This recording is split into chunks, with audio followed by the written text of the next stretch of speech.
Srikrishna Golden Temple, Shri Shri Radha Govinda morning దర్శనహారతి జరుగుతుంది. So దయచేసి భక్తులందరూ దర్శనం చేసుకోగలరు.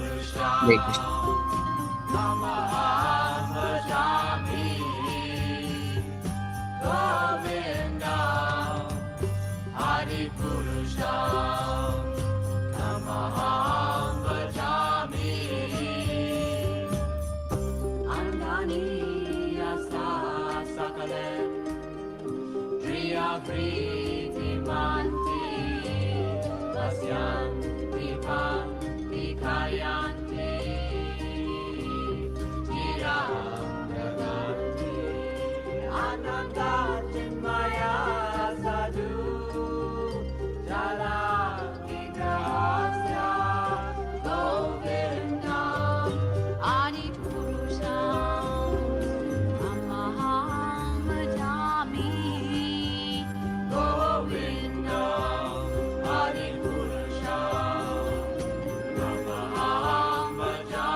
హరే కృష్ణ. భక్తులందరికీ ప్రణామాలు.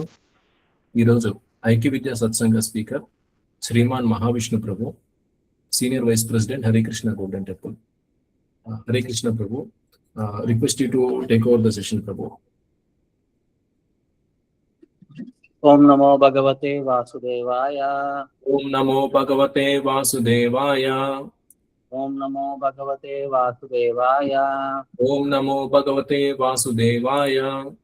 ఓం నమో భగవతే వాసుదేవాయ. ఓం నమో భగవతే వాసుదేవాయ. నారాయణం నమస్కృత్యం నారాయణం నమస్కృత్యం నరం చైవ నరోత్తమం నరం చైవ నరోత్తమం దేవీం సరస్వతీం వ్యాసం దేవీం సరస్వతిం వ్యాసం తతో జయముదీరయేత్. తతో జయముదీరయేత్. అష్టప్రాయేషు భద్రేషు అష్టప్రాయేషు అభద్రేషు నిత్యం భాగవత సేవయా నిత్యం భాగవత సేవయా భగవతి ఉత్తమ శ్లోకే భగవతి ఉత్తమ శ్లోకే భక్తిర్భవతి నైష్టికి. భక్తిర్భవతి నైష్టికి. శ్రీమద్ భాగవతం మొదటి స్కందం మొదటి అధ్యాయం 17వ నంబర్ శ్లోకం.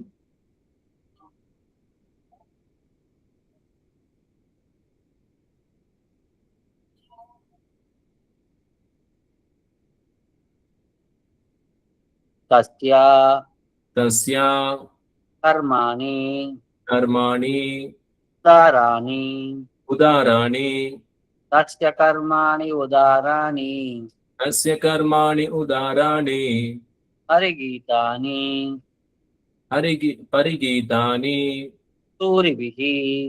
సూరిభిః. హరిగీతాని సూరిభిః పరిగీతాని సూరిభిః.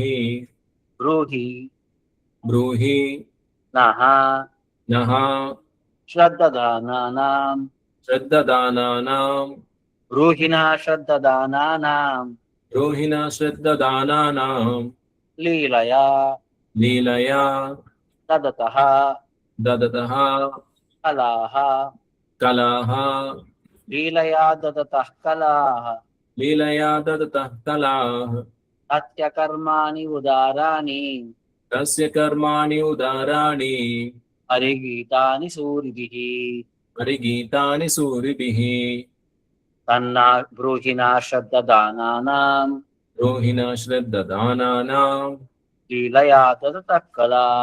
లీలయా దదతః కలాః.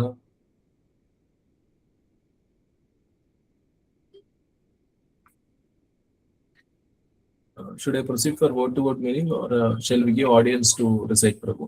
It's Prabhu? ఎవరైనా రిపీట్ చేస్తారని చూడండి. Yes, yes. Yeah. Hare Krishna. భక్తులు ఎవరైనా హరే కృష్ణ ప్రభు. తస్య కర్మాణి ఉదారాని తస్య కర్మాణి ఉదారాని పరిగీతాని సూరుభిః బ్రూహిణ శ్రద్ధదానానాం లీలయా దదతః కలాః. హరే కృష్ణ ప్రభు. కర్మాణ్యుదారాణి పరిగీతాని సూరిభిః భూహినః శ్రద్ధదానానాం లీలయా దదతః కలాః. తస్య కర్మాణ్యుదారాణి పరిగీతాని సూరభిః బ్రూహి సంశ్రద్ధదానానాం లీలయాం దదతః కలః. తస్య కర్మాణి ఉదారాని పరిగీతాని సూరిభిః బ్రూహిణా శ్రద్ధదానానాం లీలయా దదతః కలాః. తస్య కర్మాణి ఉదారాని పరిగీతాని సూరభిః బ్రూహిణ శ్రద్ధదానానాం లీలయా దదతః కలాః. కర్మాణ్యుదారాణి పరిగీతాని సూరిభిః బ్రూహిణః శ్రద్ధదానానాం లీలయా దదతః కలాః. Hare Krishna. Thank you devotees. Now will proceed for word to word meaning. చదవండి. Yes, Prabhu. తస్య అతని యొక్క కర్మాణి దివ్యమైన కర్మలు ఉదారాణి ఘనమైనవి పరిగీతాని కీర్తించబడు సూరిభి మహాత్ముల ద్వారా బ్రూహి వివరింపుము నహ మాకు శ్రద్ధదానానాం శ్రద్ధతో గ్రహించుటకు సిద్ధముగానున్న లీలయా లీలలను దదతః కదా గ్రహించిన అవతారముల. భావం: ఆ దేవదేవుని కర్మలు అద్భుతములను దివ్యములను అయ్యున్నవి. మహాముని అయిన నారదుని వంటి వారు అట్టి దివ్య కర్మలను సదా కీర్తింతురు. కనుక ఆ భగవానుడు వివిధ అవతారములలో గావించిన సాహస కృత్యములను శ్రవణాసక్తులమైన మాకు కరుణతో వివరింపుము. భాష్యం: కొందరు అల్పజ్ఞానంలో అభిప్రాయపడినట్లు భగవానుడు ఎన్నడును క్రియారహితుడు కాడు. అతని కర్మలు అద్భుతములను దివ్యములను అయ్యున్నవి. అతని యొక్క ఆధ్యాత్మిక సృష్టి భౌతిక సృష్టి రెండును ఆశ్చర్యకరములు వైవిధ్య పూర్ణములై ఉన్నవి. అట్టి సృష్టిలన్నీయును శ్రీల నారదుడు, వాల్మీకి, దేవలుడు, అసితుడు, మధ్వాచార్యులు, శ్రీ చైతన్య మహాప్రభు, రామానుజాచార్యులు, విష్ణుస్వామి, నింబార్కుడు, శ్రీధర స్వామి, విశ్వనాథ చక్రవర్తులు, బలదేవ విద్యాభూషణులు, భక్తి వినోద్ ఠాకూర్లు, భక్తి సిద్ధాంత సరస్వతి మహారాజులు మొదలగు పలువురు ఆత్మతర్శులచే చక్కగా వివరించబడినవి. ఈ భౌతిక ఆధ్యాత్మిక సృష్టిలు రెండును ఐశ్వర్య సౌందర్య జ్ఞాన పూర్ణములైనను పూర్ణమైన జ్ఞానము ఆనందము నిత్యత్వముల కారణంగా ఈ రెండిటిలో ఆధ్యాత్మిక సృష్టి అతి దివ్యమై అలరారుచున్నది. తాత్కాలికంగా వ్యక్తమగు భౌతిక సృష్టిలు ఆధ్యాత్మిక జగము యొక్క వికృత ప్రతిబింబము వంటివి. దానిని చలన చిత్రములతో పోల్చవచ్చును. అసత్యమైన వాటిచే ఆకర్షింపబడును మూర్ఖ జనులను మాత్రమే అది ఆకర్షింపగలదు. అట్టి వారికి సత్యమును గూర్చిన విషయం ఏమాత్రమూ తెలియదు. విద్యాపూర్ణములైన భౌతిక ప్రపంచమే సర్వస్వమని వారు భావింతురు. కానీ వ్యాసదేవుడు నారదాదులచే మార్గదర్శనము చేయబడిన బుద్ధిమంతులు నిత్యమైన భగవద్ధామము అత్యంత ప్రదమనియు విశాలమనియు నిత్యముగా జ్ఞానానందపూర్ణమనియు ఎరుగగలరు. ఆ విధముగా శ్రీకృష్ణ భగవానుడి దివ్య కర్మలను అతని నిత్య నివాసము యొక్క జ్ఞానమును కలిగి ఉండని వారులను ఆ దేవదేవుడు తన అవతారముల యందలి అద్భుత కర్మల ద్వారా అనుగ్రహించుచుండును. ఆధ్యాత్మిక జగమున అనుగూడటి తన దివ్య సహచర్యానందము అతడు ఆ అవతారముల ద్వారా ప్రదర్శించును. అట్టి కర్మల ద్వారా అతడు తిరిగి బద్ధజీవులందరినీ తన వైపుకు ఆకర్షించుచుండును. బద్ధజీవులలో కొందరు మిథ్యాపూర్ణములైన ఇంద్రియ భోగానుభవములతో రతులై ఉండగా, మరికొందరు ఆధ్యాత్మిక జగమునందలి నిత్య జీవమును అభాసమని కొట్టివేయుచుందురు. ఈ అల్పజ్ఞానులే కామ్యకర్మరతులు, జ్ఞానులు అనగా శుష్క మనోకల్పానుపరులు అని పిలువబడుదురు. వీరెరువురికి పరమైన ఆధ్యాత్మికుడే సాత్వతుడని పిలువబడు భక్తుడు. అట్టి భక్తుడన్నడు ప్రబలముగా నుండని భౌతిక కర్మలు ఎందు గాని మనోకల్పములు ఎందు గాని రతుడు కాదు. అతడు కేవలం శ్రీకృష్ణ భగవానుడి భక్తియుక్త సేవలో అనుకూలముగా నియుక్తుడై ఉండి కామ్యకర్మరతులు గాని జ్ఞానులు గాని ఎరుగులైనటువంటి పరమోత్కృష్ట ఆధ్యాత్మిక లాభమును పొందగలడు.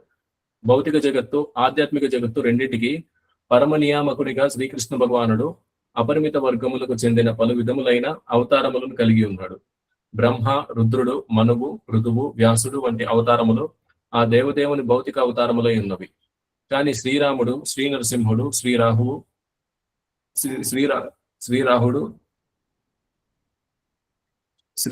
శ్రీ వామనుడు వంటి అవతారములు అతని ఆధ్యాత్మిక అవతారములై ఉన్నవి. అట్టి భౌతిక ఆధ్యాత్మిక అవతారములన్నింటికి శ్రీకృష్ణుడే మూలమును ఆది కారణమును అయి ఉన్నాడు. కనుకనే ఆ దేవదేవుడు సర్వకారణ కారునిగా తెలియబడినాడు. హరే కృష్ణ ప్రభు. ఓవర్ టు యు ప్రభు. ఇక్కడ సత్య కర్మాణి ఉదారాన్ని, ఇక్కడ 4వ ప్రశ్న అడుగుతున్నారు మళ్ళీ ఋషులు సూత గోస్వామిని. సత్య కర్మాణి ఉదారాని, భగవంతుడి యొక్క లీల కర్మలు ఎలాంటివి అంటే ఆధ్యాత్మికమైనవి కర్మాని, అవి ఉదారాని చాలా ఉదారమైన భావంతో ఉన్నవి. ఎంత గొప్పవయ్యా అంటే భగవంతుడి యొక్క లీలలు పరిగీతాని సూరిభిహి, గొప్ప భక్తులు, సూరిభిహి అంటే గొప్ప భక్తులు, ఆధ్యాత్మికవేత్తలు, నారదముని లాంటి వారు అందరూ కూడా ఆ భగవంతుడి లీలల్ని నిత్యం పాడుతూ ఉంటారు. పరిగీత అని. సో దానికి ఏమంటున్నారు? బ్రూహిణ శ్రద్ధదానానాం. సో ఆ లీలన్నిటిని మాకు వర్ణించండి, మేము చాలా కుతూహలంగా ఉన్నాం వినటానికి. లీలయ దదత కళ, ఇందులో భగవంతుడు వచ్చినప్పుడు ఏమేమి లీలలు చేశాడు, ఎలాంటి అడ్వెంచర్స్ చేశాడు, అవన్నీ తెలుసుకోవడానికి భగవంతుడి యొక్క ఈ వివిధ అవతారాల యొక్క ఆ లీలల్ని, ఆయన చేసిన ఆ గొప్ప పరాక్రమమైన కార్యక్రమాల్ని తెలుసుకోవడానికి మేము చాలా ఉత్సుకత ఉన్నాము అని చెప్పి ఇక్కడ చెప్తున్నారు. ఇక్కడ భగవంతుడి యొక్క సృష్టి అనేది 2 రకాలుగా ఉంటుంది. ఒకటి ఆధ్యాత్మిక సృష్టి, 2 భౌతిక సృష్టి. సో ఎవరు ఎలాంటి వస్తువులకి ఆకర్షితులు అవుతారు? అల్పజ్ఞానులు ఈ భౌతిక సృష్టికి ఆకర్షించులు అవుతారు. ఇది ఎలాంటిది అంటే సినిమా లాంటిది అనమాట.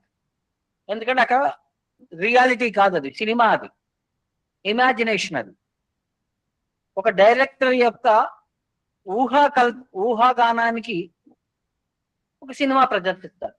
లైక్ మనకి ఎలా ఉంటుందంటే, మీరు సినిమాలో పాటలు చూస్తారు, మీరు అట్రాక్ట్ అవుతారు ఆ పాటలకి. కానీ నిత్య జీవితంలో ఎవడో పాటలు పాడదు, ఎవడలా డాన్సులు చేయడు రోడ్ల మీద. ఇవి ఎవరు అంటే అల్పజ్ఞానులు మాత్రమే వీటికి ఆకర్షితులు అవుతారు.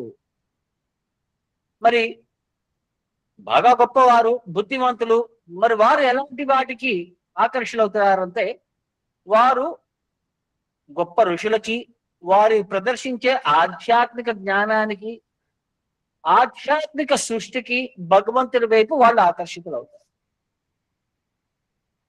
మరి ఈ భగవంతుడి యొక్క అవతారాలు ఎవరికి దయ చూపించడానికి, ఎవరికి కృప చూపించడానికి? ఈ 2 రకాల బద్ధజీవులు ఉన్నారు. ఎవరయ్యా వాళ్ళు? కర్ములు, జ్ఞానులు. వీళ్ళకి దయ చూపించి వీళ్ళందరినీ భగవంతుడి వైపు ఆకర్షించడానికి భగవంతుడి యొక్క ఈ అవతారాల యొక్క నిదర్శనం అన్నమాట. సో అందుకనే ఇక్కడ మనకి ఉదారమైన భావము అని చెప్పి భగవంతుడి గురించి, భగవంతుడి లీలల గురించి ఇక్కడ ఆ పదం వాడారండి. ఆయన భగవంతుడు ఈ అవతారం అంటే భగవంతుడు ఈ భౌతిక ప్రపంచంలో అవతారం తీసుకున్న మొదల దగ్గర నుంచి ఆయన ఆధ్యాత్మిక ఆనందం ఇవ్వటానికి తన భక్తుల కోసమే ఈ ఎంటైర్ ఉద్దేశం అని చెప్పి మనం తెలుసుకోవాలి. ఇంకోటి ఏంటంటే కృష్ణుడి యొక్క పరిపక్వత, కృష్ణుడి యొక్క ఆదిదేవుడు, కృష్ణుడు ద ఒరిజినల్ కంప్లీట్ పర్సనాలిటీ అని కూడా ఇక్కడ ప్రూవ్ చేస్తుంది అనమాట. ఈ భౌతిక ప్రపంచంలో ఆయన 2 రకాలుగా అవతారాలు ఉంటాయి. పురుష అవతారాలు మరియు వేరే వేరే అవతారాల కింద ఆయన ప్రదర్శిస్తూ ఉంటారు. వీటన్నిటి గురించి తెలుసుకుందాం. అంటే భగవంతుడు ఈ భౌతిక ప్రపంచంలో ఎన్ని రకాల అవతారాలు తీసుకుంటాడు అని చెప్పి మనకు తెలుసుకోవాలి అని చెప్పి ఇక్కడ ఈ ఋషుల యొక్క కుతూహలం అన్నమాట. సో భగవంతుడు ఈ భౌతిక ప్రపంచంలో ఏ విధంగా అవతారం తీసుకుంటాడని చెప్పి చైతన్య చరితామృతాలు చెప్తారు.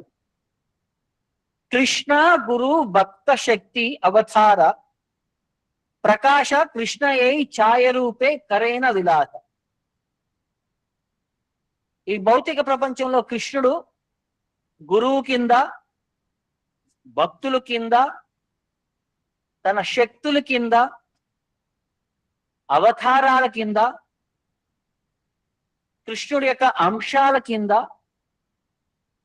ఏ ఛాయ రూపే కరేణ విలాస భగవంతుడు ఎంజాయ్ చేస్తాడంటే ఈ 6 రకాల అవతారాలతో. ఎవరెవరయ్యా అంటే గురు, భక్త, శక్తి, అవతార, ప్రకాశ. ఈ 6 రూపాల్లో భగవంతుడు భౌతిక ప్రపంచంలో మనల్ని అవతారం తీసుకొని తన లీలల ద్వారా మనల్ని రంజింప చేస్తాడు. అతను ఆనందిస్తాడు, మనకి అవకాశాన్ని ఇచ్చి మనల్ని కూడా ఆయన వైపు ఆకర్షించడానికి ప్రదర్శిస్తాడు అనమాట. మరి అన్ని అవతారాలు వేరు వేరే అంటే ఇవన్నీ కూడా ఒకటే కేటగిరీ, సమానమైన భగవంతుడితో సమానమైన కేటగిరీలతో అవన్నీ పోలికలతో అంటే లెక్కేస్తున్నారు అన్నమాట.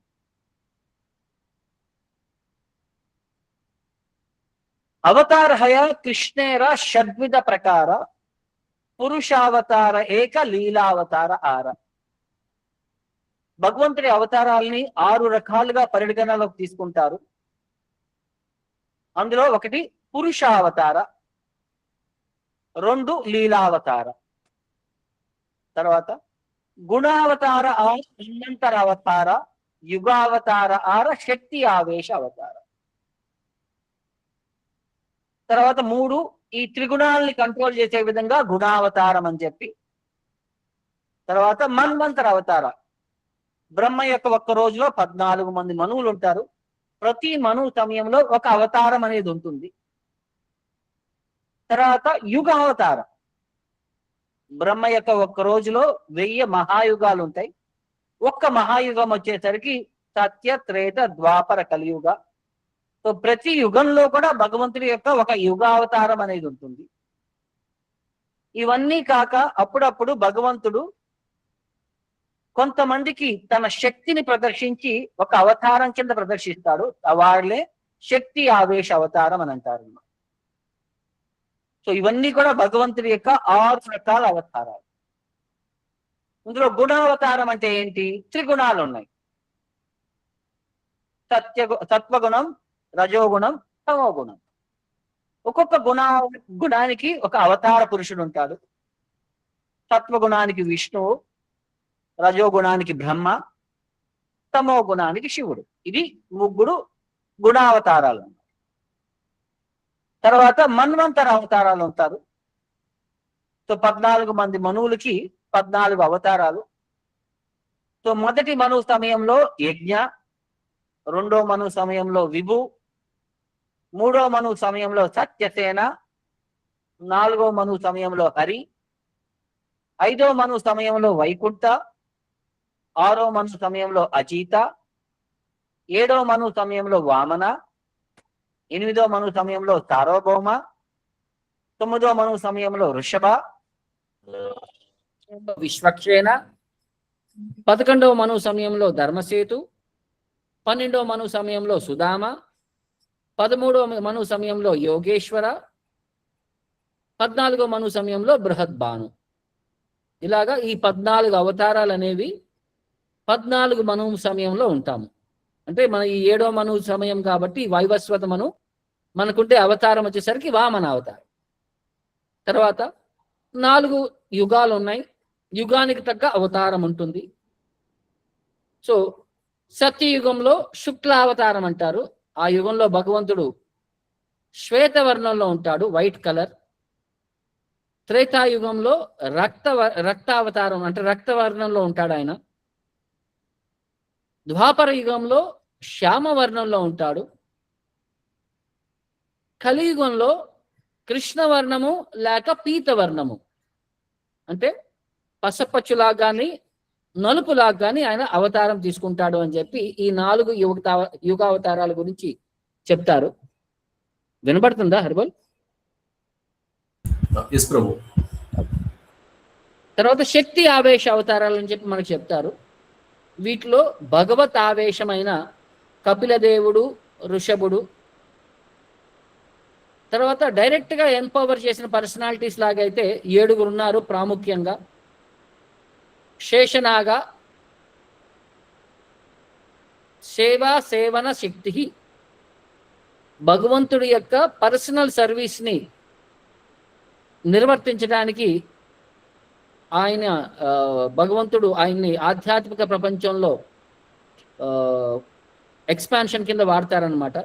2 అనంతదేవ, భూధారణా శక్తి, ఈ భౌతిక ప్రపంచంలో ఉండే ఈ ప్లానెట్స్ అన్నిటినీ కూడా ఆయన హుడ్స్ పైన క్యారీ చేస్తారు.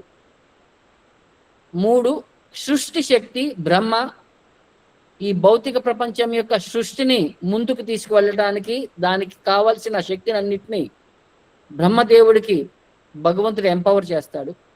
4 జ్ఞానశక్తి, కుమార, చతుక్కుమార, ఈ ఆధ్యాత్మిక జ్ఞానాన్ని ప్రపంచంలో ఉండే జీవులందరికీ ప్రదర్శించడానికి ప్రసాదించడానికి భగవంతుడు జ్ఞానశక్తి కుమారుల ద్వారా అవతారం తీసుకుంటాడు. 5 నారదముని భక్తి శక్తి, శుద్ధ భక్తి యొక్క అవకాశాన్ని అందరికీ పెంపొందించడానికి నారదుడి ద్వారా భగవంతుడు ఒక అవతారాన్ని ప్రదర్శిస్తాడు. 6 పాలనా శక్తి, మహారాజ్ పృథువు ద్వారా ఈ భౌతిక ప్రపంచాన్ని ఎలా పాలించాలి, జనాల్ని ఎలా మెయింటైన్ చేయాలి అనే భావాన్ని చూపించడానికి పృథు మహారాజ్ ఒక గొప్ప ఉదాహరణ. 7 దుష్ట దమన శక్తి, పరశురాముడు ఈ భౌతిక ప్రపంచంలో ఉండే ఈ అసుర, గర్వ, అధర్మ పాలకులందరినీ నాశనం చేసి భగవంతుడి యొక్క రాజ్యాన్ని ప్రతిష్టాపించడానికి దుష్ట దమన శక్తి కింద పరశురాముడి యొక్క ఒక ఉదాహరణ చెప్తారనమాట. సో అది కాక మళ్ళీ వేరే వేరే ఉదాహరణలు ఉన్నాయి. అవి లీలావతారాల కింద రామచంద్ర, నరసింహ, వామన, వరాహ, మత్స్య. సో ఇలాగా ఈ 6 రకాల అవతారాలని మనకి ప్రదర్శిస్తారనమాట. అనంత అవతార కృష్ణేర నాహీక గణన, శాఖాచంద్ర న్యాయాకరి దిగ్దర్శన. సో కృష్ణుడి యొక్క అవతారాల గురించి మీరు అసంఖ్యాకమైనవి, మీరు వాటిని గణనించలేరు. నాహీక గణన. సో ఇన్ని అవతారాలు అని చెప్పి మనం చెప్పలేము. సో ప్రభుపాల్ వారు అంటే చాలా చోట్ల ఏం చెప్తారంటే సముద్రంలో ఎన్ని అలలు ఉన్నాయి లెక్క వేయలేము, వస్తానే ఉంటాయి అలలు. అలాగా భగవంతుడి యొక్క అవతారాలకు అనేది మనం లెక్క వేయలేము. సో వీటిని ఎలా చేయాలి అంటే శాఖాచంద్ర న్యాయ కరి దిగ్దర్శన. సో మనం అంటే చంద్రుడిని చూడటానికి చెట్టు యొక్క కొమ్మల మధ్యలోంచి మనం చంద్రుడిని చూసి ఓ చంద్రుడు ఇంతుంటాడు అని చెప్పి మనం ఒక భావనలోకి వస్తాం. అలాగ మాత్రమే మనకి ఈ అవతారాలు ఉండొచ్చు అని చెప్పి ఒక సంఖ్యాపూర్వకంగా మనకు చెప్తున్నారు. కానీ భగవంతుడి యొక్క అవతారాలు అనేవి అసంఖ్యాకమైనవి అని చెప్పి మనకి ఇక్కడ వర్ణిస్తున్నారు.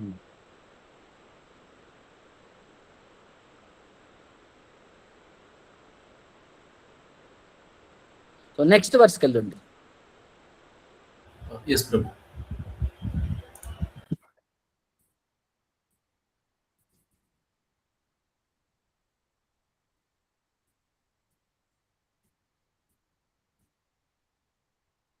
अदा क्या ही हरेर्धीमान् अवतारा कदा शुभाः लीला विदधत स्वैरम् ఈశ్వరస్య ఆత్మమాయయా. అదా కావున, ఆఖ్యాహి వివరింపుము, హరే హరి యొక్క, ధీమన్ ఓ బుద్ధిమంతుడా, అవతారములు, కథాహ వృత్తాంతములను, శుభాహ మంగళదాయకములు, లీలలు, విదధ పునరించెను, స్వైరం లీలలు, ఈశ్వరస్య జగన్నియామకుని, ఆత్మమాయ అంతరంగిక శక్తి. భావం.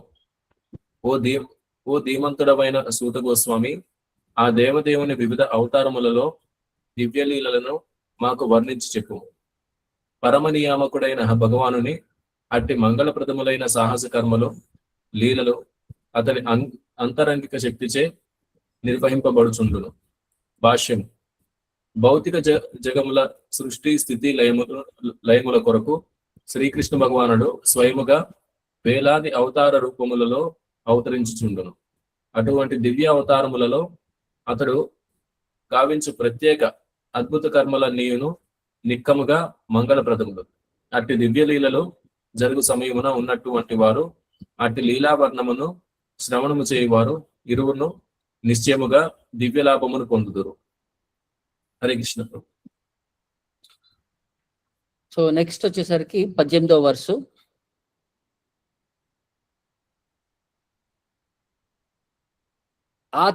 అతాక్యాహి హరేర్ధీమాన్ అవతార కథ శుభాహ.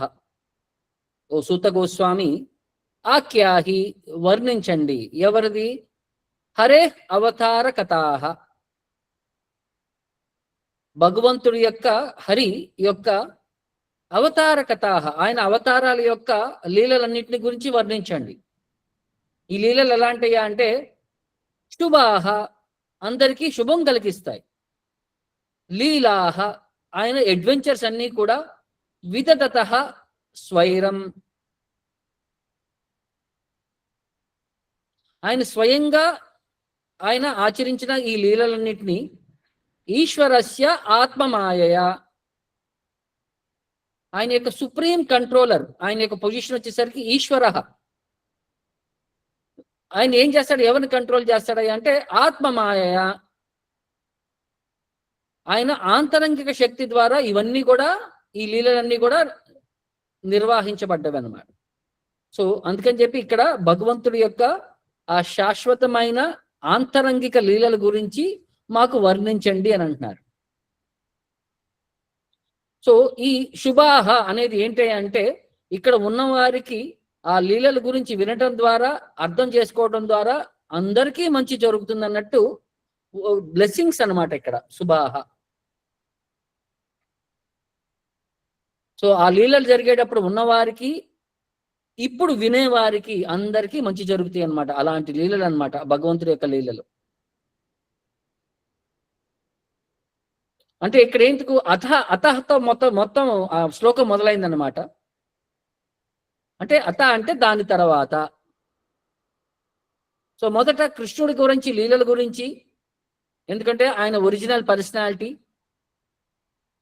ఆయన గురించి వర్ణించడం అయిపోయిన తర్వాత ఆయనతో పాటు ఇంకా చాలా వేరే అవతారాలన్నీ కూడా ఉన్నాయి. ఎందుకంటే అవతార అంటే పురుష అవతార, గుణ అవతార, లీలా అవతార అని చెప్పి ఎన్నో అవతారాలు ఉన్నాయి. సో ఈ భౌతిక ప్రపంచంలో, ఈ సృష్టిలో ఈ భగవంతుడి యొక్క లీలలన్నీ కూడా ఈ భూభారాన్ని తగ్గించడానికే ఆయన చాలా వరకు అవతారాలు తీసుకున్నారనమాట. సో కృష్ణుడి లీలలు విన్న తర్వాత తతిమా అవతారాల యొక్క లీలలు, భగవంతుడి యొక్క ఈ భూభారాన్ని తగ్గించే విధానం, వాటన్నిటి గురించి తెలుసుకుందామని చెప్పి ఈ నైమిషారణ్యపు యొక్క ఋషులందరూ కూడా సూత గోస్వామిని కోరుకుంటున్నారు. వారి హృదయం వచ్చేసరికి భగవంతుడి గురించి వినాలి అని చెప్పి ఒక తీక్షణమైన ఆ కోరిక అనమాట. ఎందుకంటే కృష్ణుడి గురించి విన్న ఎంత తనివి తీరలేదంటే ఇంకా వారికి వినాలి, ఇంకా వినాలి అని చెప్పి వారి కోరిక. సో సో ఇక్కడ ఒక ఉదాహరణ చెప్తున్నారు. మనం చేసే పనులన్నిటినీ వాటిని కర్మ అంటారు. కానీ భగవంతుడు కనుక అదే పనులు చేస్తే వాటిని లీల అంటారు. సో రెండింటికి వ్యత్యాసం ఉంది.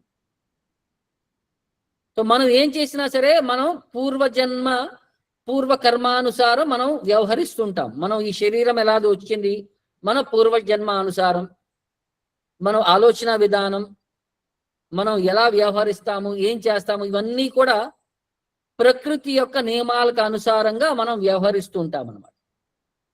అది మన యొక్క పరిస్థితి. కానీ భగవంతుడి యొక్క పరిస్థితి వచ్చేసరికి అలా కాదు.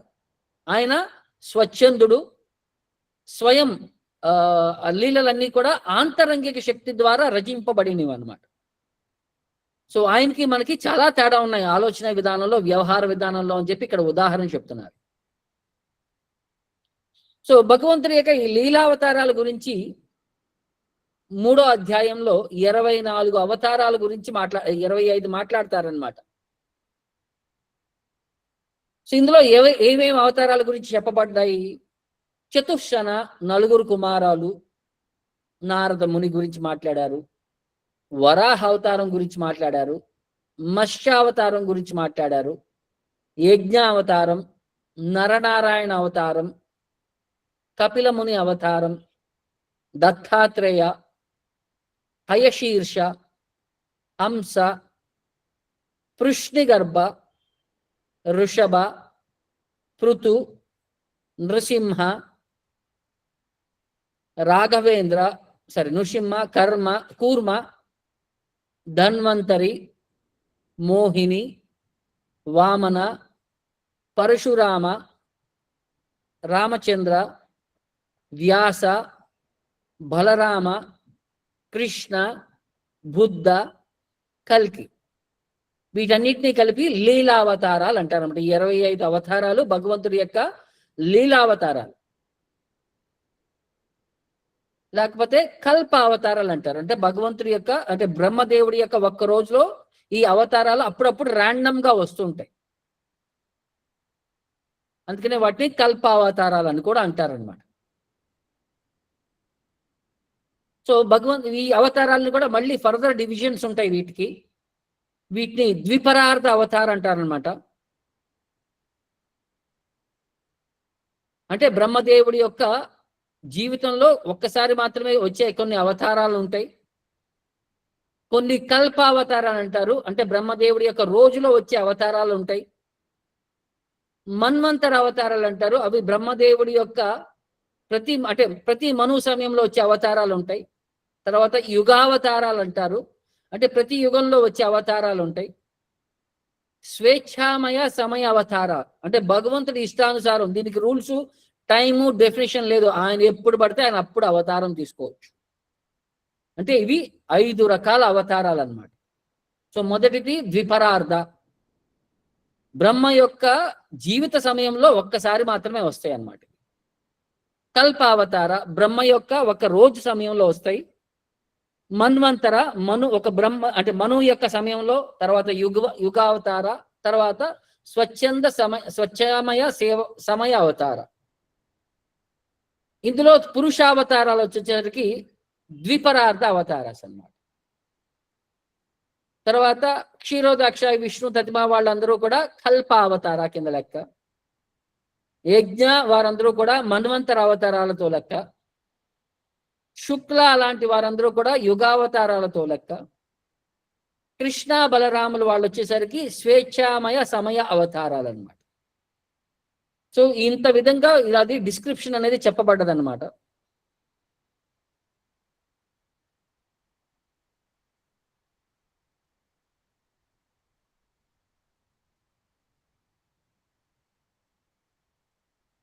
అంటే ఈ అవతారాలన్నిటి నుంచి మనం ఏం తెలుసుకోవాలి అనేది ఎలాబరేషన్ అనేది డీటెయిల్స్ ఇస్తారు. ప్రతి అవతారం యొక్క గొప్పతనం ఏంటి, ఏ స్పెసిఫిక్ పర్పస్ కోసం ఆయన వచ్చారు, ఆయన అవతారంలో కూడా భగవంతుడికి షడ్విధాలుగా లక్షణాలన్నింటిలో ఏ లక్షణం ప్రదర్శించారని కూడా ఇవన్నీ చెప్తారనమాట. సో భగవంతుడి యొక్క ప్రైమ్ అవతారం యొక్క ఉద్దేశం ఏంటి అని చెప్పి భాగవతంలో ఎలా వర్ణిస్తారంటే, ఇత్తం పరస్య నిజవర్త్మ రిరక్షయాత్త లీలా తనోస్తను అనురూప విదంబమనాని కర్మాణి కర్మ కషనాని యదుత్తమస్య శ్రూయాదమూస్య పదయోర్ అనువృత్తిమిచ్చన్. సో భగవంతుడి యొక్క, కృష్ణుడి యొక్క స్పెసిఫిక్ అవతారం యొక్క ఎందుకయ్యా అంటే ఆయన యదుత్తమస్య, యదువుల్లో కల్లా ఉత్తమమైన వాడు. తర్వాత భక్తియుక్త సేవ, తనకి చేసే భక్తియుక్త సేవ యొక్క ఆ ధర్మాన్ని కాపాడటానికి భగవంతుడి యొక్క అవతారం కృష్ణుడు వచ్చేది. ఇవన్నీ కూడా శ్రీమద్ భాగవతం అనే శాస్త్రంలో గొప్పగా భగవంతుడి లీలలన్నీ కూడా గ్లోరిఫై చేయబడ్డవి. ఎవరైతే శ్రద్ధగా భగవంతుడి యొక్క పాదాలకి సేవ చేయటం కోరుకుంటారో వారు ఈ భగవంతుడి యొక్క వివిధ లీలల యొక్క అవతారాల యొక్క ఆ గొప్పతనాన్ని వారు వినటానికి ఉత్సుకత చూపిస్తారో, ఆ స్పెసిఫిక్ లీలల్లో స్పెసిఫిక్ పాస్ టైమ్స్ వినటానికి భగవంతుడు ఈ భౌతిక మానుష శరీరం లాగా ఇమిటేట్ చేస్తాడో ఆ లీలలన్నింటినీ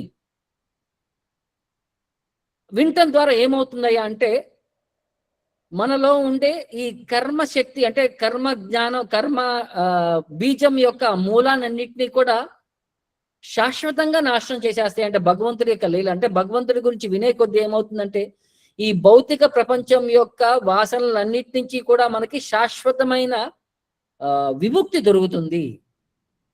ఈ కర్మ మూలం అంటే మనం చేసే ప్రతిదీ కూడా ఫలాపేక్షతో వ్యవహరిస్తుంటాం, నా కర్మ ఫలాన్ని ఆశిస్తూ ఉంటాం. మనం చేసే ప్రతి ఒక్క దాంట్లో కూడా లాభం ఆశిస్తాం అనమాట.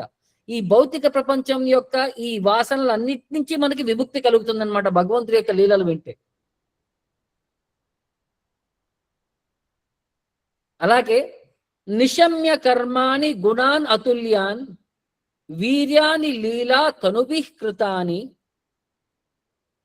యదా అతిహర్షో ఉత్పులక అశ్రు గద్గదాం ప్రోత్కంఠ గుద్ఘాయతి రౌతి నృత్యతి. ఎవరైతే శుద్ధ భక్తి యొక్క సేవలో నియుక్తులై ఉన్నారో వారు ఇంద్రియాల్ని పరిపూర్ణంగా నిగ్రహించుకొని ఉంటారు.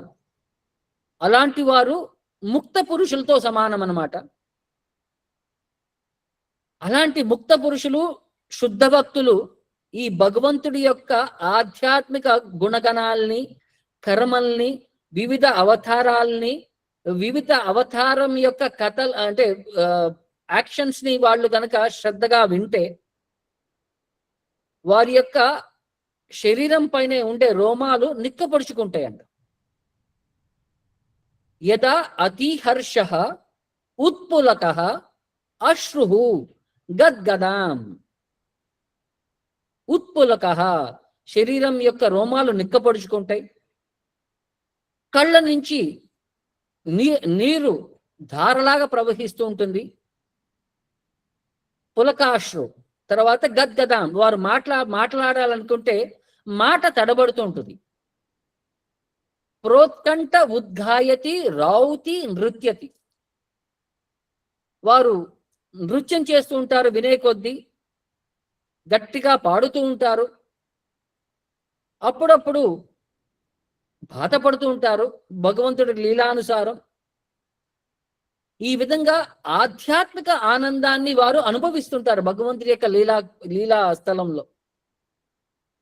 అంటే భగవంతుడి యొక్క లీల వినే కొద్దీ వారి యొక్క ఆలోచన విధానం అనేది ఆ లీలకు తగ్గట్టుగా, భగవంతుడు ఆనందంగా ఉంటే వీరు ఆనందంగా ఉంటారు, భగవంతుడు కనుక ఏదైనా బాధ వ్యవహరిస్తుంటే వీరు బాధను అనుభవిస్తుంటారు, భగవంతుడు కనుక అతి ఉత్సాహంగా ఉన్నాడంటే వీరు డాన్స్ చేస్తూ ఉంటారు. అలాగా భగవంతుడి కథానుసారం వీళ్ళు లోకానికి బాహ్యానికి సంబంధం లేకుండా ఇలాగా పాడుతూ ఆడుతూ వ్యవహరిస్తుంటారు అనమాట. అన్ని విధాలుగా వారు ఆ భగవంతుడి యొక్క లీలలో నిమగ్నమై ఉంటారన్నమాట.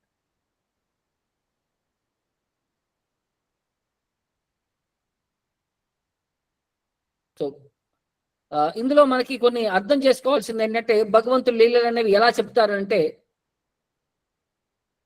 ఒకరోజు రాత్రి కృష్ణుడు పడుకోబెట్టడానికి యశోదామాత తన డాబా పైన వరండాలో పడుకోబెడుతుంటానికి అన్నమాట. ఆయన పడుకొని కృష్ణుడు ఆకాశం వైపు చూస్తూ ఉంటూ, సో అది శరద్ ఋతువులో ఉండే పరిపూర్ణమైన అదే పౌర్ణిమ చూస్తున్నాడు అనమాట. సో ఇది కార్తీక పౌర్ణిమ, దానికి ముందు కూడా ఇక్కడ ఒక్కొక్కసారి మనం మిల్క్ ఫాస్టింగ్ చేసిన తర్వాత ఆ పౌర్ణిమ రోజు చంద్రుడికి పాయసం ఆఫర్ చేస్తారనమాట.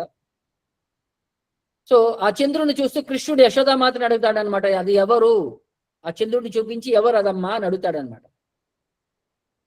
సో అప్పుడు యశోదామాత అంటుంది, అది భగవంతుడి యొక్క ఒక ఆట వస్తువు, దాని చంద్రుడు అంటారు.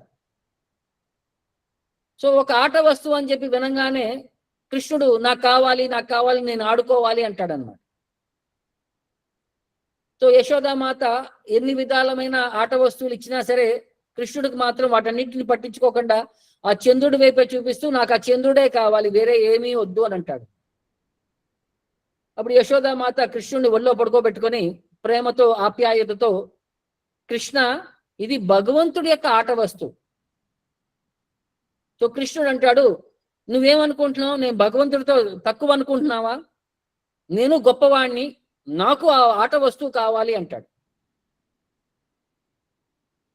సో యశోదామాత ఏమనుకుంటుంది, కృష్ణుడు తన కొడుకన్న భావంలో ఏమనుకుంటుంది అనమాట, కృష్ణ నువ్వు అలా మాట్లాడకూడదు, భగవంతుణ్ణి తక్కువ పరుస్తూ నువ్వు అలా చెప్పకూడదు, భగవంతుణ్ణి మనం అవమానం చేయకూడదు, అలా చెప్పకూడదు అంటాడు. సో అంటే ఈ లీలలో ఏంటంటే కృష్ణుడు ఏం చెప్పాలనుకుంటున్నాడే అంటే, తను ఆధ్యాత్మిక ప్రపంచంలో దేవాది దేవుడు అని చెప్పి నిరూపించడానికి ఈ టాయ్ అనేది, అంటే ఆ ఆట వస్తువు అనేది మదర్ యశోదాకి ఒక అంటే తన సంకల్ప బలం ఎంత గొప్పది అని చెప్పి చూపించడానికి ఒక గట్టి నిదర్శనమైన చూపిస్తున్నాడు అనమాట. సో ఆమె ఇక ఏమి చేయాలో తెలియక భగవంతుని స్మరించుకుంటూ ఉండిపోయింది, భగవంతుడి యొక్క శరణు తీసుకుంది. అంటే ఇక్కడ అర్థం చేసుకోండి, భగవంతుడే ఎవరైతే ఆట వస్తువుని కావాలని చెప్పి డిమాండ్ చేస్తున్నాడో ఆయన్నే మళ్ళీ ఈయన శరణు తీసుకుంటుంది యశోదామాత. సో అప్పుడు యశోదామాతకి ఒక ఆలోచన విధానాన్ని భగవంతుడు ప్రసాదిస్తాడు. ఆమె కోరికను మన్నించి ఈ విధంగా చెప్తాడనమాట, నీకు తొందరగా పెళ్లి చేస్తాను, నువ్వు పెద్దవాడివి అయితే నీకు తొందరగా పెళ్లి చేస్తాను, నీకు ఒక మంచి భార్య వస్తుంది, నీకు మంచి భార్య రాగానే నువ్వు ఒక రాజు అవుతావు. సో అప్పుడు ఈ చంద్రుడి గురించి కృష్ణుడు మర్చిపోయి ఆ గొడవ చేయడం మర్చిపోయి సైలెంట్ అయిపోతాడు. ఈ విధంగా ఏంటంటే భగవంతుడి యొక్క లీలలు అనేవి ఒక్కొక్కసారి అంటే భక్తుల్లో ఆ కుతూహలం, భక్తుల్లో ఆ శరణాగతి అన్న ప్రిన్సిపల్ని తీసుకొని రావడానికి మనకి ఎక్స్ప్లెయిన్ చేస్తుంటారనమాట.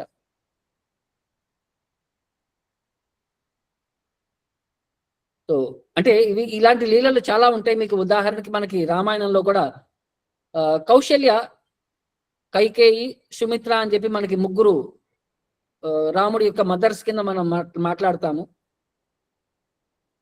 కానీ వీరి ముగ్గురులో కల్లా స్పెషాలిటీ ఎవరయ్యా అంటే కైకేయి. ఇక్కడ ఏంటి స్పెషల్ ఏంటయ్యా అంటే కైకేయి మనంతరం కూడా చాలా నెగిటివ్ పర్సనాలిటీ కింద మనకి అందరికీ అడ్వర్టైజ్ చేస్తారు. కానీ ఆచార్యులు ఆమె యొక్క గొప్పతనాన్ని మనకి వర్ణిస్తారనమాట. ఒకరోజు దశరథుడితో పాటు యుద్ధానికి వెళ్తుంది కైకేయి. ఆ యుద్ధానికి వెళ్ళినప్పుడు రథంలో ఉండే ఆ రథ చక్రానికి ఉండే ఆ కీలు ఏదైతే ఉంటుందో ఆ కీలు పడిపోతుంది అనమాట. సో రథ చక్రం ఎక్కడ డ్యామేజ్ అయిపోతే దశరథుడు యుద్ధంలో ఎక్కడ ఓడిపోవాలని చెప్పి స్థితిలో అర్థం చేసుకొని కైకేయి తన యొక్క వేలుని, చూపుడు వేలుని ఆ రథ చక్రంలోకి పెట్టి ఆ రథ చక్రం బయటికి రాకుండా కాపాడుతుంది అనమాట. సో దశరథుడు యుద్ధం అంతా గెలిచిన తర్వాత కైకేయి యొక్క ఆ వేరు చూడంగా అది మొత్తం రక్తం కారుతుంది, దాని నుంచి మాంసం అంతా బయటకు వచ్చేసింది, ఎముక మాత్రమే ఉన్నట్టు కనిపిస్తుంది అనమాట. సో ఆమె యొక్క సిన్సియారిటీ చూసి, ఆమె యొక్క ఆ పౌరుషం యొక్క గొప్పతనం చూసి ఈయన సంతోషించి ఏం వరం కావాలి అని అంటాడు. కానీ ఆమె తిరస్కరిస్తుంది అనమాట. సో ఇంకొకసారి మళ్ళీ యుద్ధానికి వెళ్ళినప్పుడు దశరథ మహారాజు గాయపడతాడనమాట. అతని యొక్క చారియటియర్ సారథి కూడా మరణిస్తాడన్నమాట. అప్పుడు కైకేయి స్వయంగా సారథ్యం తీసుకొని తానే స్వయంగా విల్లు బాణంతో దశరథ మహారాజుని కాపాడుతూ ఆ యుద్ధాన్ని గెలుస్తుందన్నమాట. సో అప్పుడు కూడా దశరథ మహారాజు వరాన్ని తీసుకో అంటాడు. అప్పుడు ఆమె అప్పుడు కూడా తిరస్కరిస్తుంది అనమాట. పత్ని యొక్క ధర్మం పతిని కాపాడటం ఎల్లవేళలా, అన్ని విధాలుగా, ఎట్ ఆల్ కాస్ట్, అన్ని రకాలుగా. సో అలాగని చెప్పి ఆమె చెప్పి, ఇది ధర్మం కొద్ది నేను చేశాను, ఇది ఎప్పుడూ కూడా ఒక ఫలాపేక్ష వ్యవహారంలో నేను చేయలేదు అని చేయలేదు అంటదామన్న. అలాగే దశరథ మహారాజు యాక్చువల్లీ కైకేయిని పెళ్లి చేసుకోవడానికి వాళ్ళ నాన్నగారి దగ్గరికి వెళ్ళినప్పుడు కూడా, సో ఆ నాన్నగారు ఒక ప్రశ్న వేస్తారనమాట. నీకు ఆల్రెడీ 2 భార్యలు ఉన్నారు, రేపొద్దున వారికి సంతానం పుడితే నేను ఇచ్చే అమ్మాయి 3వ భార్య అవుతుంది, తర్వాత నా పిల్లలు అంటే ఈమె ఒక దాసి అవుతుంది, ఆకుంటే పిల్లలు దాసీ పుత్రులు అవుతారు, కానీ వీళ్ళు ఎప్పుడూ రాజులు కాలేరు, మహారాజులు కాలేరు. నేను ఎందుకు నా కూతురు నీకు పెళ్లి చేయాలి, ఇచ్చి పెళ్లి చేయాలంటే, అప్పుడు దశరథ మహారాజు పెళ్లి చేసుకోవాలని ఉత్సుకతో రేపొద్దున కైకేయికి పుట్టే పుత్రులే రాజులు అవుతారు అని చెప్పి వాగ్దానం చేసేస్తాడు. సో వాగ్దానం చేసిన తర్వాత కానీ కైకేయికి మాత్రం ఇవన్నీ తెలిసినా సరే ఆమె ఎప్పుడూ కూడా వాటి గురించి ఆలోచించలేదన్నమాట. సో కౌశల్యాకి మొదట రాముడు పుడతాడు. సో యదువంశం అంటే రఘువంశంలో మొదటి అవతారం అంటే మొదటి యొక్క చైల్డ్ అన్నమాట. సో అప్పుడు దశరథ మహారాజు చాలా దుఃఖిస్తాడనమాట.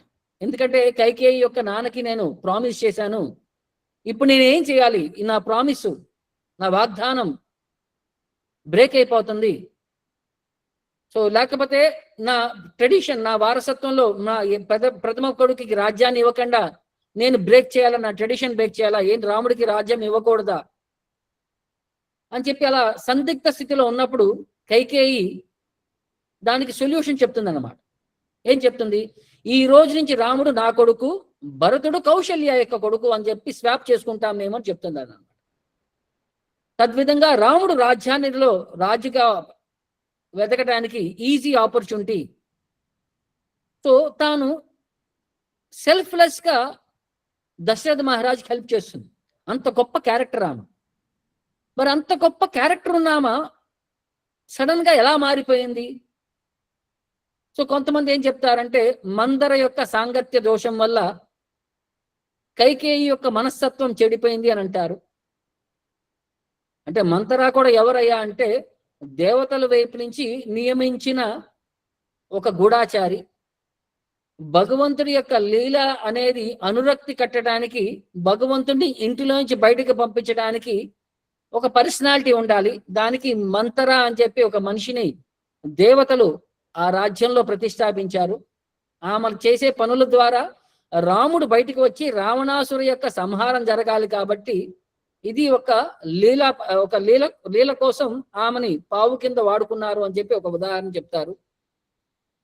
2, రాముడే కైకేయి దగ్గరికి వెళ్ళి కైకేయిని పర్సనల్ గా రిక్వెస్ట్ చేస్తాడంట. ఈ భౌతిక ప్రపంచంలో నేను అవతారం తీసుకుంది ఈ రావణాసురుడి యొక్క రాక్షసుడి యొక్క రాజ్యాన్ని సంహరించడానికి, ఇంకా చాలా మంది రాక్షసుల్ని సంహరించాలి, చాలా గొప్ప మంది భక్తుల్ని నేను కలవాలి, నాకు ఎన్నో మిషన్స్ ఉన్నాయి ఈ అవతారం తీసుకోవడానికి. నన్ను ఈ రాజ్యం నుంచి బయటికి పంపించేంత శక్తి ఎవరికీ లేదు. కౌశల్య అసలు నన్ను పంపించలేదు. నువ్వు మాత్రమే నన్ను ఆజ్ఞాపించగలవు, నువ్వు మాత్రమే నా యొక్క లీలలో ఆ పరిపక్వత చెందడానికి నువ్వు మాత్రమే భాగస్వామ్యం చేసుకోగలవు అని చెప్పి రాముడు కోరుకున్నంతకే కైకేయి తన పేరు ప్రఖ్యాతులు ఏ విధంగా నాశనమైనా పర్వాలేదు, కానీ భగవంతుడి యొక్క సేవలో నేను ఒక కారణం అయ్యి ఉండాలి అని చెప్పి అంటే నిస్వార్థ సేవ అని చెప్పి చెప్తారు కదా, ఆ నిస్వార్థ సేవకి ప్రతీకారం ప్రదర్శనం చేయడానికి కైకేయి తన సొంత కొడుకే తిట్టుకున్నా సరే ప్రజలు ఇప్పటి వరకు కూడా ఇంకా ఆమెను తిట్టుకుంటానే ఉంటారు, కానీ ఆమె యొక్క త్యాగానికి ఇది గొప్ప నిదర్శనం అన్నమాట. ఆమె యొక్క క్యారెక్టర్, ఆమె యొక్క గొప్ప పర్సనాలిటీ ఈ రోజుకి వరకు కూడా ఆమె చేసిన ఆ సాక్రిఫైస్ వలనే రాముడు అనేవాడు రాజ్యం నుంచి బయటకు వచ్చి రావణాసురి యొక్క సంహారం అనేది జరిగింది. లేకపోతే రాముడు ఇంట్లోంచి బయటకు వచ్చేవాడే కాదు. సో ఇలాగా భగవంతుడు అంటే భగవంతుడి లీల అనేది మనకు తెలుసు. మనం కైకేయి తిట్టింది, అందుకనే ఆ 2 వరాలు అడిగింది, దానికోసమే రాముడు బయటకు వెళ్ళిపోయాడు అని చెప్పి అనుకుంటాం. కానీ దాని యొక్క ఆంతర్యార్థం తెలియకపోతే మనం ఒక గొప్ప భక్తుల్ని యొక్క పర్సనాలిటీస్ ని మనం నెగిటివ్ ఫీలింగ్ లో అర్థం చేసుకుంటాం. రాముణ్ణి చిన్నప్పటి నుంచి పెంచింది ఎక్కువసేపు కైకేయి. రాముడి పైన అంత అపరిమితమైన భక్తి లేకపోతే, ప్రేమ లేకపోతే రాముడు ఆమెను ఎందుకు ట్రీట్ చేస్తాడు అంత గొప్ప అవకాశం? రాముడు 14 సంవత్సరాలు వనవాసం చేసి వచ్చిన తర్వాత మొదటి వెళ్ళి పాదాల మీద పడింది కైకేయి పాదాల మీద, తర్వాత కౌశల్య దగ్గరికి వెళ్తాడు. అంటే మనం అర్థం చేసుకోవాలి, ఆధ్యాత్మిక భావంలో భగవంతుడి యొక్క సేవ కోసం వారు ఎంతటి సాహసానికైనా వారు భక్తులు అనేవారు ప్రయత్నిస్తారు అని చెప్పి చెప్పడానికి. ఇలాగ భగవంతుడి లీలలు అనేది చెప్పుకోవడానికి ఎన్నో విధాలుగా ఉంటాయి ఆ లీలలు అనేవి. సో అవన్నీ తెలుసుకునే కొద్దీ మనకి ఏమవుతుందంటే, మనం భగవంతుడి యొక్క ఆంతరిక తత్వం, ఆయన ఎందుకు తీసుకున్నాడు ఈ అవతారాలు అప్పుడు మనకి అర్థమవుతాయి. సో తద్వారా మనం ఆ లీలలన్నిటినీ ఆస్వాదించగలం బాగా అని చెప్పి ఇక్కడ మనకి ఇవన్నీ ఈ ఋషులందరూ కూడా ప్రశ్నిస్తున్నారు. ఆ ప్రశ్నకి సమాధానాలు తర్వాత చెప్పబోతాడు అనమాట సూత గోస్వామి. సో ఇప్పటికి ఈ 5 ప్రశ్నలు అడిగారు, ఇంకొక 6వ ప్రశ్న అనేది తర్వాత వస్తుంది. సో ఈ ప్రశ్నల యొక్క ఎలాబరేషన్ భాగవతంలో తర్వాత ఫర్దర్ చాప్టర్స్ లో ఎక్స్ప్లెయిన్ చేస్తారు. సో మీకేమైనా ప్రశ్నలు ఉంటే మీరు అడగండి ఇప్పుడు. హరే కృష్ణ. భక్తులు ఎవరెవరికైతే సందేహాలు ఉన్నాయో దయచేసి వాళ్ళందరూ హ్యాండ్ రైజ్ చేయండి. హ్యాండ్ రైజ్ చేసిన దాని ప్రకారం ఒక్కొక్కరుగా మీరు మీ డౌట్ అడగచ్చు. శ్రీదేవి మాతాజీ, మీరు మీ డౌట్ అడగండి. హరే కృష్ణ ప్రభు, దండవత్ ప్రణామం ప్రభు. ప్రభు ఇప్పుడు కృష్ణావతారం, మనం హరే కృష్ణ మంత్రంలో కృష్ణుడు ఉంటాడు, రాముడు ఉంటాడు. సో కృష్ణ ఈజ్ 64 క్వాలిటీస్, మరి రాముడు 60 క్వాలిటీస్ అని విన్నాను నేను. సో మనము కృష్ణ అండ్ రామ మనం రెండు చెప్తున్నాము. ఒక కృష్ణుడు చెప్తే చాలు కదా మనం గోలోకానికి వెళ్ళడానికి, రాముడు కూడా ఎందుకు అని నాకు కొంచెం డౌట్ ఎప్పుడు అనిపిస్తూ ఉంటది ప్రభు, ఎందుకంటారు? అంటే ఇక్కడ ఒకటి అర్థం చేసుకో అమ్మా, రామ అంటే రాముడు అనొచ్చు, బలరాముడు అనొచ్చు, అన్ని విధాలుగా కృష్ణుడే. రామ అంటే ఎంజాయర్ అని కూడా అనొచ్చు అనమాట. So the same personality, the mood of exhibition అనేది కొంచెం వేరియేషన్ అవుతుంది. అంటే ఒక్కొక్క అవతారంలో ఒక్కొక్క స్పెసిఫిక్ మూడ్ లో ఆయన వ్యవహరిస్తూ ఉంటాడు. కానీ కృష్ణుడి కింద వచ్చినప్పుడు ఆయన పరిపూర్ణంగా ప్రదర్శించాడు అని చెప్పి చెప్తారనమాట. రాముడు కూడా ఆ పరిపూర్ణ అవతారమే, కానీ కొన్ని అంశాలు మాత్రమే ఆయన డిస్ప్లే చేశారు. అన్ని పర్ఫెక్ట్ గా ఎక్కువ డిస్ప్లే చేయలేదు ఆయన అవకాశం కొద్ది. సో మనం భగవంతుడి వైపు నుంచి ఏం డిస్క్రిమినేషన్ లేదమ్మా. అంటే మనకి ఎలా చెప్తారంటే, బ్రహ్మ సంహితలో ఒక 100 క్యాండిల్స్ ఉన్నాయి అనుకోండి, మొదటి క్యాండిల్ నుంచి మీరు తతిమా 99 వెలిగించారు. ఆ క్యాండిల్ నుంచి వచ్చే శక్తి మొదటి దాని నుంచి తతిమా 99కి ఏమన్నా వ్యత్యాసం ఉంటుందా? అన్ని ఒకేలాగా ఉంటాయి శక్తి అనేది? సేమ్. సో భగవంతుడి యొక్క ఆయన వైపు నుంచి వ్యత్యాసం అనేది లేదు. మనం అండర్స్టాండ్ చేసుకోవడానికి ఏంటంటే, భక్తుడికి భగవంతుడికి ఆ రిలేషన్షిప్ లో ఈ లక్షణాలు అనేవి, వ్యవహారం అనేది మనకి ఈ అవతారంలో ఇలా ఎక్కువ ఇంటరాక్ట్ చేయొచ్చు, వేరే అవతారంలో ఆ ఇంటరాక్షన్ కుదరదు అన్న పాయింట్ తప్ప భగవంతుడికి ఆ వేరియేషన్, వ్యత్యాసం అనేది ఆయనలో అది లేదు అన్నమాట. ఓకే ప్రభు. ఇంకొక డౌట్ ప్రభు, భాగవతంలో 4th cantoలో ఈ సతీదేవి ఆహుతి అయిపోతుంది కదా ప్రభు. అవునమ్మా. ఆహుతి అయిపోయిన తర్వాత ఇవన్నీ గుడులు ఎట్లా వచ్చాయి? శక్తిపీఠాలు ఎలా వచ్చాయి? అష్టాదశ శక్తిపీఠాలు ఎలా వచ్చాయి? ఆమె ఆహుతి అయిపోయింది కదా, బూడిద అయిపోయినాక ఆమె బాడీ పార్ట్స్ తోటి, పర్టికులర్ బాడీ పార్ట్ తోటి ఇక్కడ ఒక శక్తిపీఠం వచ్చింది అలా చెప్తూ ఉంటారు కదా, అవన్నీ ఎలా వచ్చాయి? ఇప్పుడు మీరు శివుడి యొక్క మెడలో కపాల మాల అని చెప్పి చూసారా ఎప్పుడైనా? అవునవును, ఆమె ఆమె ప్రతి అవతారము ఒక్కొక్క కపాలం అని చెప్పారు, విన్నాను నేను. అవును. సో ఇది ఒక్క అవతారం గురించి ఇక్కడ మీరు అర్థం చేసుకున్నారు, కానీ అంతకుముందు వేరే వేరే సార్లు ఇలా జరిగి ఉండొచ్చు కదా.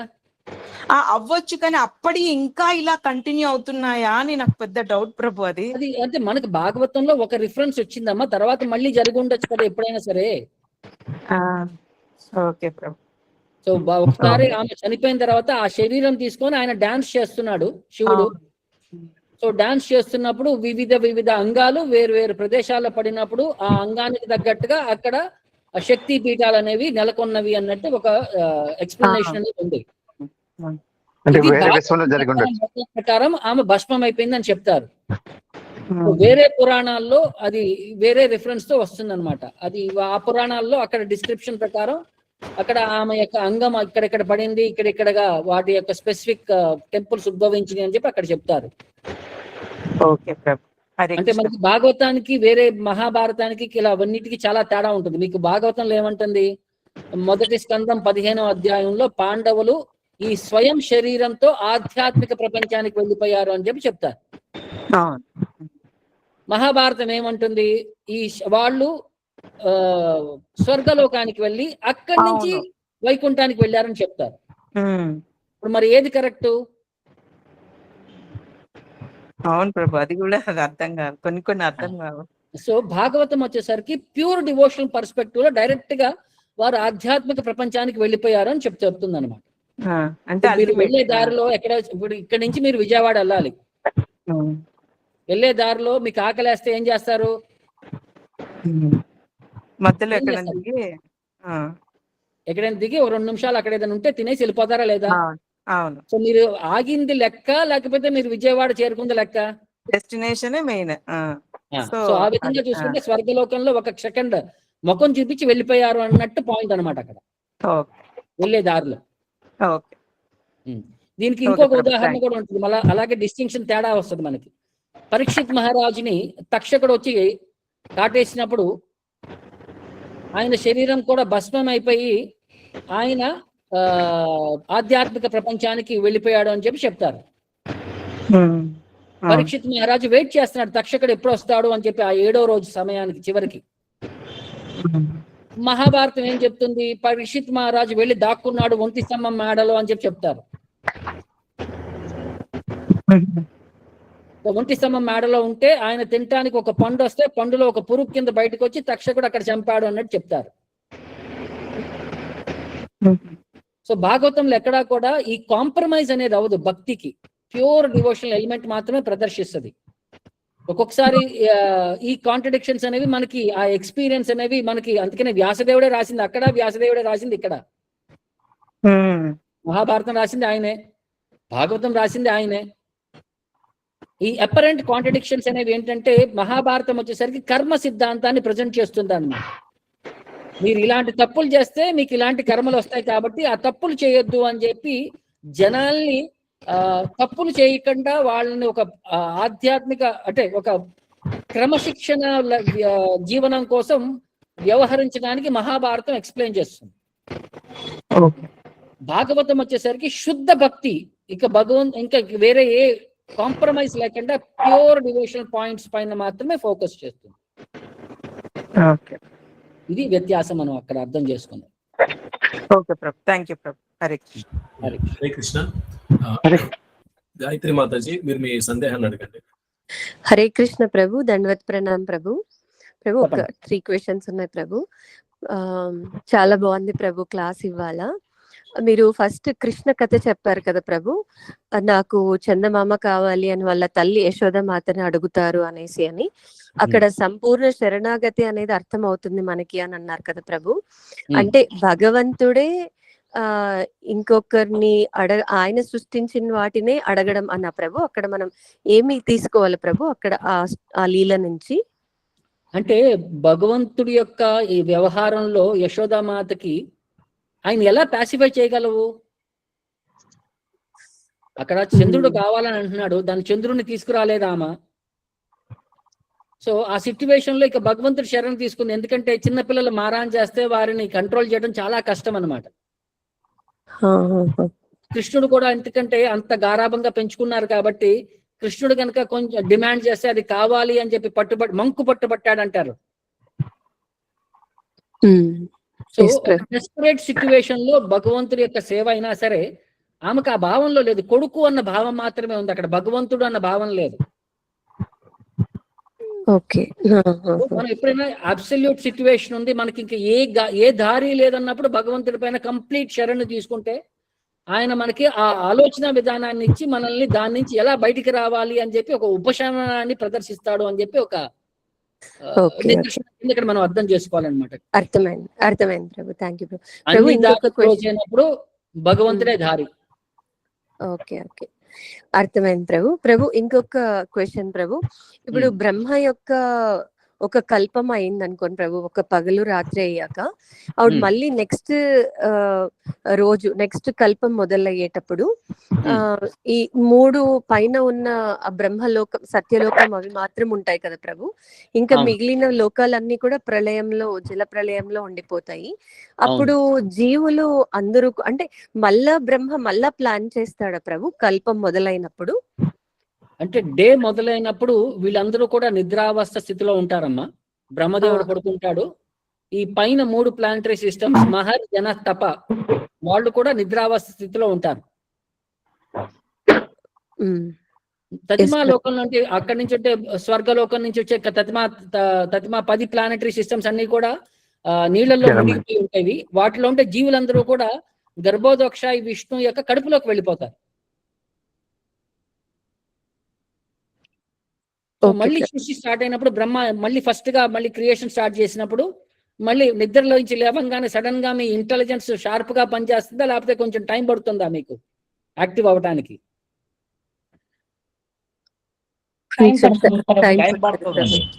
సో ఆ టైం పడుతున్న టైంలో ఏం చేస్తాడంటే ఆయన బ్రహ్మదేవుడు మళ్ళీ భగవంతుడిని ప్రార్థించి మళ్ళీ ఆ తపశ్శక్తి అనేది ఆ ఇంటెలిజెన్స్ ని పెంపొందించుకోవడానికి మళ్ళీ భగవంతుడిని ప్రార్థిస్తాడు. తర్వాత మళ్ళీ ఎగ్జిక్యూషన్ అనేది మళ్ళీ స్టార్ట్ చేస్తాడు. అంటే లోకాలు ఉన్నాయి, మళ్ళీ జీవుల్ని మళ్ళీ ఎక్కడికి వాళ్ళ కర్మానుసారం వాళ్ళని అక్కడక్కడ ప్లేస్ చేయాలన్నమాట. బ్రహ్మదేవుడు వాళ్ళని సృష్టించడు. బ్రహ్మదేవుడు ఏంటంటే ఇప్పుడు మీకు 50 మంది జనాలు ఉన్నారు, అక్కడ 10 సర్వీసులు ఉన్నాయి. సో కొంతమంది వాళ్ళ ప్రిఫరెన్సెస్ ఇచ్చారనమాట, మీరు ఎలకేషన్ చేయాలి. సో వాళ్ళ ప్రిఫరెన్సెస్ ప్రకారం అక్కడ ఉండే అవైలబిలిటీ సర్వీసెస్ ప్రకారం మీరు వాళ్ళకి ఎలకేట్ చేయాలి. సో బ్రహ్మదేవుడు ఏం చేస్తాడంటే వాళ్ళందరికీ ఆ ఎలకేషన్ చేస్తాడు అంతే. జీవుణ్ణి సృష్టించలేడు బ్రహ్మ, లోకాలని సృష్టించలేడు. ఆల్రెడీ సృష్టిలో ఉన్న ఆ జీవులందరినీ కూడా ఆయన మేనేజ్ చేస్తాడు, సర్వీస్ ఎలకేషన్ చేస్తాడు అనమాట. అది విధం. ఓకే ఓకే ప్రభు, అర్థమైంది ప్రభు. థ్యాంక్ యూ ప్రభు. అంటే ఆల్రెడీ తన ఇంటెలిజెన్స్ తో మళ్ళా తపస్సు చేసి మళ్ళా సృష్టి కార్యం మొదలు పెడతారు కదా ప్రభు. పొద్దునే లగంగానే నువ్వు మంగళారతి చేస్తావు కదా. ఎస్ ప్రభు. సో ఆ విధంగా పొద్దున్నే లగంగానే మనం భగవంతుని స్మరించుకుంటాం మనం మన డే స్టార్ట్ చేసేటప్పుడు. బ్రహ్మదేవుడు కూడా ఆయన చేయడా మరి పరంపరలో ఉండే ఫస్ట్ ఆచార్య ఆయన చేయడా మరి మంగళారతి చేయడా ఆయన. ఎస్ ఎస్ ప్రభు, అర్థమైంది Prabhu. Thank you Prabhu. Thank you so much Prabhu. Hare Krishna. Hare Krishna. Hare Krishna. Subrahmanya Prabhu, మీరు మీ సందేహాన్ని అడగండి. హరే కృష్ణ ప్రభు. చెప్పండి ప్రభు. ఈ రామాయణంలో కైకేయి యొక్క పాత్ర గురించి చాలా అద్భుతంగా చెప్పారు ప్రభు. అది మీ దగ్గర నుంచి చాలా సార్లు విన్నాం కూడాను. ఈ గూఢార్థాలు అనేవి ఎక్కడి నుంచి ఇవన్నీ వచ్చాయి ప్రభు? ఎక్కడి నుంచి మీకు తీసుకొచ్చారు ప్రభు? ఎందుకంటే మనకి ఈ కైకేయి యొక్క గూఢార్థం అంటే యాక్చువల్ గా మనకి రెగ్యులర్ గా చెప్పే రామాయణంలో ఈ విషయం ఎవరు చెప్పరు. ఇక్కడ చాలా మంది అందరం రామాయణం చాలా మంది విన్నాము, కానీ ఈ లోపల ఉన్నటువంటి గూఢార్థం అనేది ఎవరు చెప్పట్లేదు. సో అందుకే ఒక పరంపరలో ఉన్న ఆచార్యుల ద్వారానే వినాలి ఇటువంటివన్నీ అని మనం తెలుసుకుంటున్నాం. సో అటువంటి మీ యొక్క ఆచార్యుల ద్వారానే ఆ యొక్క ఆ నెగిటివిటీ కూడా ఎలాగా ఆ నెగిటివిటీ ఎందుకు ప్రదర్శించారు అనేది కూడా దానికి కూడా ఒక రీజన్ ఉంది అని తెలుస్తుంది. ఇవన్నీ ఎక్కడి నుంచి వచ్చాయి ప్రభు? ఎలా దీన్ని ఏ గ్రంథాల్లో రాస్తున్నాయి ప్రభు ఇవన్నీ? ఇవన్నీ మనకి వైష్ణవ ఆచార్యాస్ అందరూ కూడా దానికి కామెంటరీస్ ఇచ్చారండి. లైక్ విశ్వనాథ్ చక్రవర్తి ఠాకూర, బలదేవ్ విద్యాభూషణ్, జీవ గోస్వామి, ఇలా చాలా మంది వారు కామెంటరీస్ లో సందర్భాస్ లో కానీ వేరు వేరు చోట్ల కానీ భాగవతం యొక్క కంపోజిషన్ చేసేటప్పుడు పర్పోర్ట్స్ లో కానీ ప్రభుపాద వారు చాలా చోట్ల మెన్షన్ చేస్తారు. సో ఆ ఆచార్య ఇలా చెప్పారు, ఈ ఆచార్య ఇలా చెప్పారు అని చెప్పి కొన్ని చోట్ల కొంతమంది ఎలాబరేట్ చేశారు. సో ఆ టెక్నికాలిటీ చదివినప్పుడు మనకు అర్థమవుతుంది అనమాట. ఓకే, అదే ఇప్పుడు రామాయణం మనం చాలా దగ్గరలో వింటున్నాం, చాలా మంది చెప్తున్నారు, కానీ ఇటువంటి విషయం ఎవరు చెప్పట్లే. ఏదో కైకేయిని విలన్ గానే చూపించారు. ఆ కైకేయి చేసిన తప్పు వల్లే రాముడు అరణ్యానికి వెళ్ళాడు, ఆ విధంగానే చెప్తున్నారు. కానీ అసలు కైకేయి ఎందుకు ఆ విధంగా చేసిందన్న విషయం చాలా చాలా బాగా చెప్పారు ప్రభు. ఇది ఈ రికార్డింగ్ పంపించాలి ప్రభు, మిగతా వాళ్ళందరూ కూడా తెలియాలి ఇది. ఈ వీడియో అప్లోడ్ అవుతుంది Prabhu, so this will be available soon. Okay, link post చేయ తేజ, ఒకసారి ఆ కామెంట్ లో లింక్ పోస్ట్ చేసేస్తే వాళ్ళు కాపీ చేసుకుంటారు, ఎప్పుడైనా వాళ్ళు ఫర్దర్ ఈజీ ఉంటుంది. Thank you Prabhu. హరే కృష్ణ. హరే కృష్ణ. హరే కృష్ణ. ఆశా మాతాజీ, మీరు మీ సందేహాన్ని అడగండి. హరే కృష్ణ ప్రభుజీ, చాలా బాగుంది ప్రభు, ఈ రోజు క్లాస్ బాగా అర్థమైంది ప్రభు. నా డౌట్ ఏంటంటే అద్వైతం ఇది ఎప్పటికప్పుడు కన్ఫ్యూజ్ అవుతున్నాం ప్రభు. ఒక చిన్న మాటల్లో మేము ఎవరికైనా మాకేదో అర్థమైనట్టు ఉంటుంది, ఎవరికైనా చెప్పాలి అడిగినప్పుడు చెప్పలేకపోతున్నాం ప్రభు. చిన్న ఒకసారి చెప్తారా ప్రభు? శంకరాచార్య యొక్క సిద్ధాంతం వచ్చేసరికి అద్వైత సిద్ధాంతం అంటారు. అద్వైత అంటే there is no difference, everything is one. భగవంతుడు జీవుడు అందరూ సరి సమానమే అన్నట్టు సిద్ధాంతం వచ్చేసరికి అద్వైత సిద్ధాంతం అన్నమాట. అంటే జీవా క్యాన్ బికమ్ గాడ్ అన్నట్టు శంకరాచార్య చెప్తారనమాట. శంకరాచార్య సంప్రదాయంలో ఎవరైనా సన్యాసం తీసుకుంటే వారు నారాయణుడు అయిపోయాడు అన్నట్టు పాటిస్తారనమాట. నారాయణ సమానం అన్నట్టు చెప్తారనమాట. ఆ జీవుడే పరమాత్ముడు, జీవాత్మే పరమాత్మ అన్నట్టు జీవాత్మ పరమాత్మను ఐక్యమైపోయి అంతా ఒకటే అన్నట్టు భావాన్ని వాళ్ళు ప్రదర్శిస్తారు. అది అద్వైత, నో డిఫరెన్స్ అన్నట్టు చెప్తారనమాట. కానీ నెక్స్ట్ వచ్చిన ఆచార్య వచ్చేసరికి రామానుజాచార్య, ఆయన విశిష్ట అద్వైతాన్ని ప్రదర్శించారు. మీకు దూరం నుంచి అన్ని ఒకటే కనిపించినా సరే అక్కడికి వెళ్ళిన తర్వాత, ఇప్పుడు చెట్టు ఉంటుంది, అక్కడికి వెళ్తే చెట్టు దూరం నుంచి ఒకటే లాగా ఉంటుంది, కానీ ఆ చెట్టు పైన పువ్వులు ఉంటాయి, కాయలు ఉంటాయి, పక్షులు ఉంటాయి, ఎన్నో ఉంటాయి. సో అక్కడికి వెళ్ళేసరికి అక్కడ డిఫరెన్స్ అనేది ఉంది, విశిష్టత అనేది ఉంది. దూరం నుంచి మనకి అంత ఆధ్యాత్మిక ప్రపంచంలో అంతా ఒకటే అనుకుంటాం, అక్కడ కూడా విశిష్టత అనేది ఉంది అన్నట్టు చెప్తారనమాట. అది విశిష్ట అద్వైత. తర్వాత మధ్వాచార్య వచ్చేసరికి ఆయన ఎక్స్ప్లెయిన్ చేసిన సిద్ధాంతం ద్వైత సిద్ధాంతం. ఇది వచ్చేసరికి జీవుడు భగవంతుడు సరి సమానం కాదు. జీవుడు కెపాసిటీ, భగవంతుడి కెపాసిటీ. జీవుడు భగవంతుడు ఎప్పుడు కాలేడు. ఇది ద్వైత సిద్ధాంతం. చైతన్య మహాప్రభు దీన్ని ఫర్దర్ ఎక్స్పాన్షన్ చేస్తూ జీవుడు భగవంతుడు సైమల్టేనియస్లీ వన్ అండ్ డిఫరెంట్, అచింత్య భేద అభేద తత్వం. లక్షణాల్లో భగవంతుడికి భక్తుడికి ఒకే లక్షణాలు ఉంటాయి, కానీ ఆ పొటెన్సీలో భగవంతుడు విభు అయితే జీవుడు అణు. ఉదాహరణకి ఏంటంటే, ఒక సముద్రపు నీటి చుక్క, సముద్రము రెండు ఉప్పుగానే ఉంటాయి. ఒక నీటి చుక్కలో ఎంత ఉప్పు ఉంది, సముద్రంలో ఎంత ఉప్పు ఉంది, అది వ్యత్యాసం. Thanks Prabhu. Hare Krishna Prabhu. Shall we take last 2 queries Prabhu? Yes. Krishnaveni Mataji, మీరు మీ డౌట్ అడగండి. హరే కృష్ణ ప్రభు. చెప్పండి ప్రభు, మీరు ఇప్పుడు 17, 18 శ్లోకం చెప్పారు కదా ఫస్ట్ క్యాంటోలోని. అంటే హరి యొక్క గుణావతారాలు, లీలావతారాల గురించి వివరించండి అని అడుగుతున్నారు. అంటే నైమిషారణ్యుల ఋషులు సూత గోస్వామికి అడుగుతున్నారా ప్రభు? అవునమ్మా.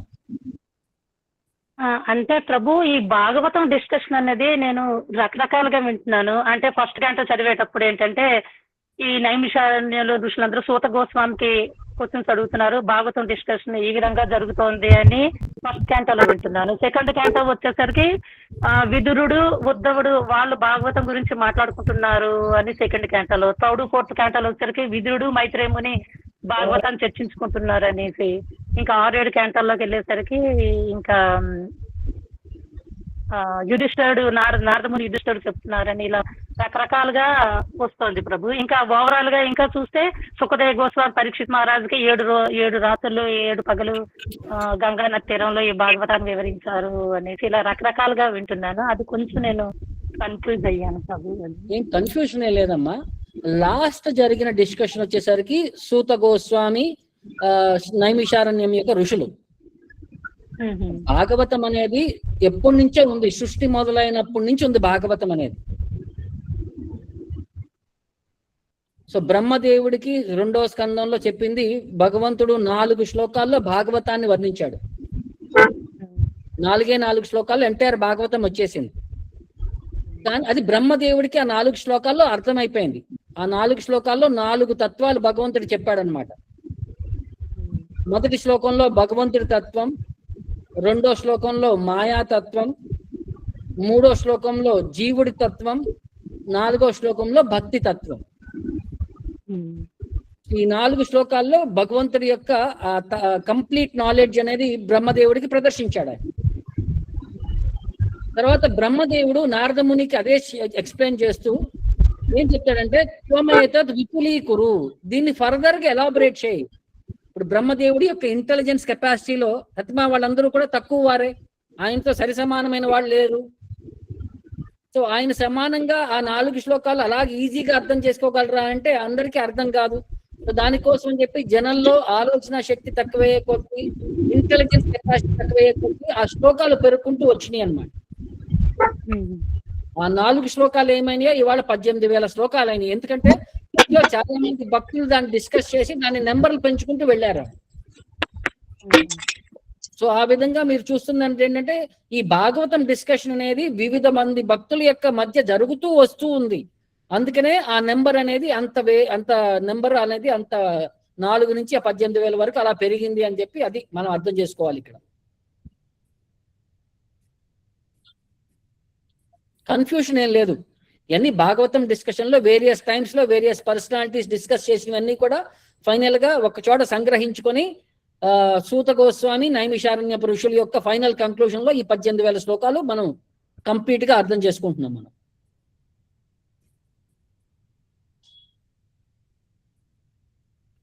ఓకేనమ్మా? హరే కృష్ణ ప్రభు అంటే సూత గోస్వామి సౌనకాది మునులకి వివరిస్తున్నారు, మధ్య మధ్యలో వీళ్ళందరూ డిస్కషన్లు కూడా వస్తున్నాయి అని అర్థం చేసుకోవాలా ప్రభు? అయితే అవునమ్మా, పరీక్షిత్ మహారాజు వివరిస్తున్నారు, మధ్య మధ్యలో వీళ్ళందరూ వస్తున్నాయని. నేను ఒక చిన్న పాయింట్ చెప్తా మీకు ఎలాగ అర్థం చేసుకోవాలంటే, ఇప్పుడు మీ ఇంట్లో మీ కోడలు వచ్చింది. మీ కోడలు వచ్చినప్పుడు ఆమె ఒక సందేహాన్ని అడిగింది. మీ ఇంట్లో ఈ సాంప్రదాయం ఎలా మొదలైంది అని చెప్పి అడుగుద్ది అనమాట. మీరేం ఆన్సర్ చేస్తారు? మా వాళ్ళందరూ ఇలా ఒకరికొకరు చెప్పుకుంటూ వచ్చారు. అలాగే ఎక్కడ మొదలైంది? మీ అమ్మగారు మీ అమ్మమ్మ గారు ఎక్కడో మొదలుపోయిందని చెప్పుకుంటూ వస్తారు కదా. చాలా ముందుకెళ్ళి నుంచి ఉందని. సేమ్ అలాగే డిస్కషన్ లో ఇప్పుడు మాత్రం జరుగుతుంది అనమాట.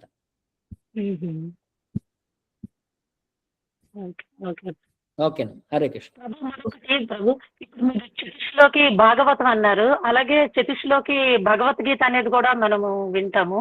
అది 10th చాప్టర్ లో అనుకుంటాను, 8th, 9th, 10th, 11th శ్లోకాల్లో చతుశ్లోకి భగవద్గీత అంటారు కదా ప్రభు. అంటే భగవద్గీత మొత్తం సారాంశాన్ని 4 శ్లోకాల్లో కృష్ణుడు అక్కడ వర్ణించాడు అని చెప్తారు.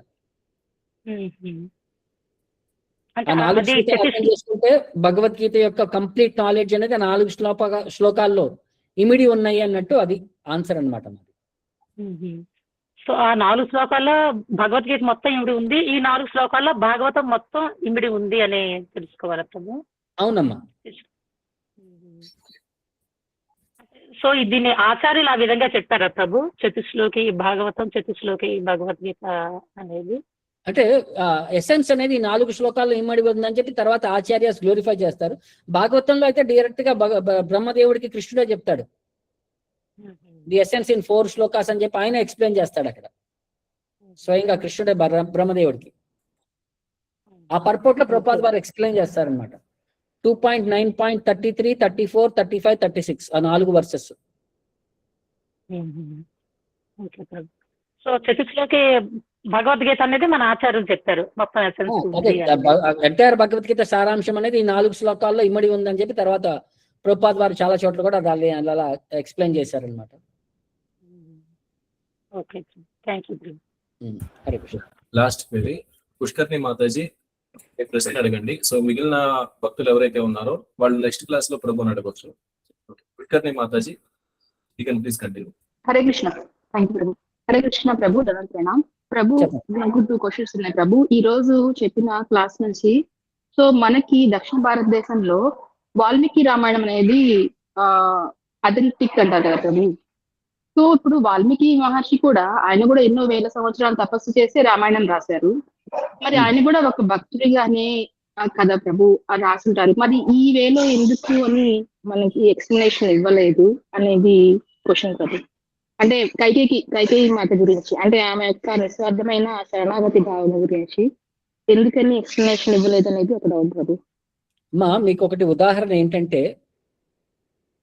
వాల్మీకి ఆయన రామాయణాన్ని రచించినప్పుడు ఆ సమయంలో ఆయన వ్యాసదేవుడు. ఇది 24th మిలీనియంలో జరిగిందనమాట రామాయణం లాస్ట్. అంటే మీకు ప్రతి సైకిల్ ఉంటుంది చూసారా, మహాయుగం అని అంటారు, సత్య త్రేత ద్వాపర కలియుగ అని చెప్పి ఒక సైకిల్ ఉంటుంది. ప్రతి ద్వాపర యుగంలో ఒక వ్యాసదేవుడు వస్తాడనమాట. ఆ వ్యాస అనేది ఒక పోస్ట్. మన వ్యాసుడి పేరు కృష్ణ ద్వైపాయన, దీనికి ముందు వ్యాసుడి పేరు పరాశర, దానికి ముందు వ్యాసుడి పేరు ఇంకొక పేరు ఉంది. అలాగా 24th మిలియనంలో అప్పుడు యొక్క వ్యాస పేరు వాల్మీకి. ఆయన రాసినప్పుడు 24,000 శ్లోకాల్లో ఎంటైర్ రామాయణాన్ని ఆయన రాశారు. ఇప్పుడు ఏంటంటే శ్లోకం యొక్క గూఢార్థం అనేది జనాలు అర్థం చేసుకోవాలంటే దాని యొక్క డీటెయిల్స్లోకి వెళ్తే మాత్రమే వాళ్ళు అర్థం చేసుకోగలరు. ఇప్పుడు మనం కూడా శ్లోకం డైరెక్ట్గా ఆ శ్లోకం 4 లైన్లు, ఆ 2 లైన్ల శ్లోకం అక్కడ కనబడుతుంది, దాన్ని చదివి మీరు మీనింగ్కి రాగలరా? ఎగ్జాక్ట్ మీనింగ్ ఏంటనేది మనం అర్థం చేసుకోగలమా? ఆ సాంస్క్రిట్ వర్డ్స్ యొక్క ఇంటర్నల్ మీనింగ్ ని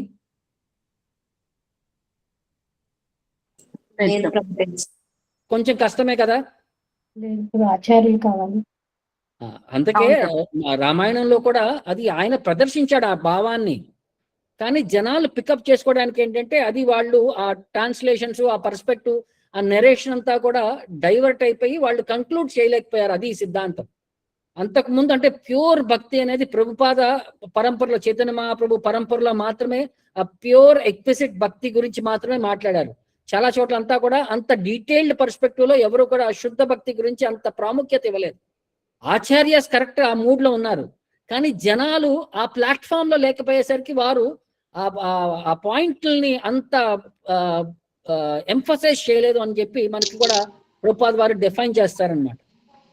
అంటే రామానుజాచార్య తక్కువ, మధ్వాచార్య తక్కువ, చైతన్య మహాప్రభు తక్కువ అని కాదు. వారందరి యొక్క మానసిక స్థితి వచ్చేసరికి ఒకటే.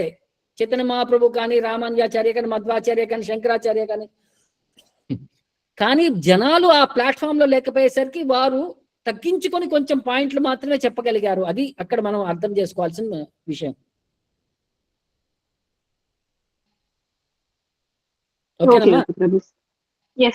సో మనము ఇప్పుడు ఈ వాల్మీకి రామాయణంని మామూలుగా ఫాలో అవుతుంటాం కదా ప్రభు. సో మీరు ఈరోజు చెప్పారు కదా కైకేయి మాత యొక్క ఆమె మూడ్ అనేది. సో దీన్ని నార్మల్ పీపుల్ కి అర్థమయ్యేలాగా మనం కన్వే చేయాలంటే, సో నార్మల్ పీపుల్ ఇంత డీప్ గా అనాలిసిస్ చేయలేరు కాబట్టి సింపుల్ వేలో చెప్పారు. సో మనము ఎప్పుడైతే సరైన ఆచారాన్ని మనము శరణ పొంది వాళ్ళ నుంచి మనం తెలుసుకుంటామో అప్పుడు మాత్రమే అసలైనటువంటి తత్వం తెలుస్తుంది అని మనం చెప్తే సరిపోతుంది కదా ప్రభు. అంటే ఇప్పుడు మీరు చెప్పిన ఈ రోజు కైకేయి మాత యొక్క మోడ్ ఆఫ్ సరెండరింగ్ కావచ్చు వాటి గురించి. చిన్న ఎగ్జాంపుల్ మీరు అక్కడ అర్థం చేసుకోండి అమ్మా. కైకేయి చిన్నప్పటి నుంచి రాముడు ఎవరి దగ్గర ఎక్కువ పెరిగాడు చెప్పండి? దగ్గర ఎక్కువ పెరిగాడు. మరి ఆమెలో ఆ ప్రేమ భక్తి లేకపోతే భగవంతుడు ఆమెకి తల్లి అయ్యే అవకాశాన్ని ఇస్తాడా చెప్పండి? ఇవ్వరు కదా. ప్రభు అదే ప్రభు అంటే ఇప్పుడు వనవాసానికి వెళ్ళే ముందు రోజు వరకు లెక్కేసుకోండి. దేవకి పుట్టినా సరే ఇప్పటికీ కూడా మనం యశోదా మాత అని అంటాం. మనం కృష్ణుడికి తల్లిదండ్రులు ఎవరయ్యా అంటే నందా యశోద అని అంటారు మీరు?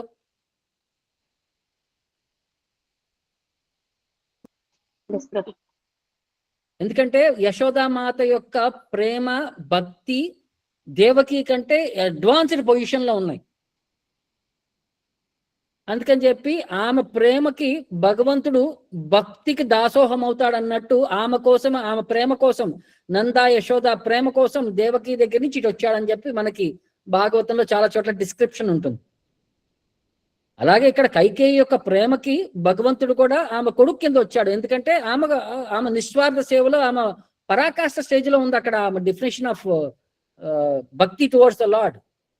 అది క్లియర్ పాయింట్. అది మనం అర్థం చేసుకోవడానికి, ఎవరికైనా కమ్యూనికేట్ చేసి కన్విన్స్ చేయాలన్నా సరే సింప్లెస్ట్ పాయింట్ అది, అంతే.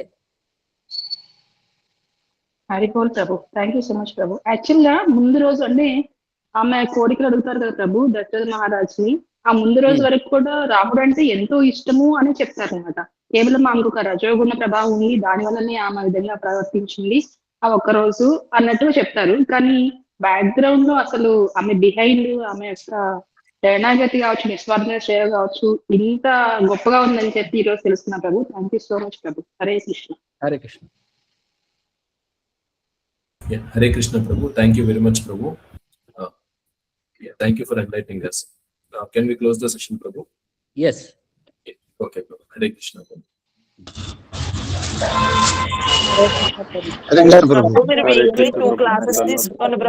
హరే కృష్ణ ప్రభు. దండవత్ ప్రణామం.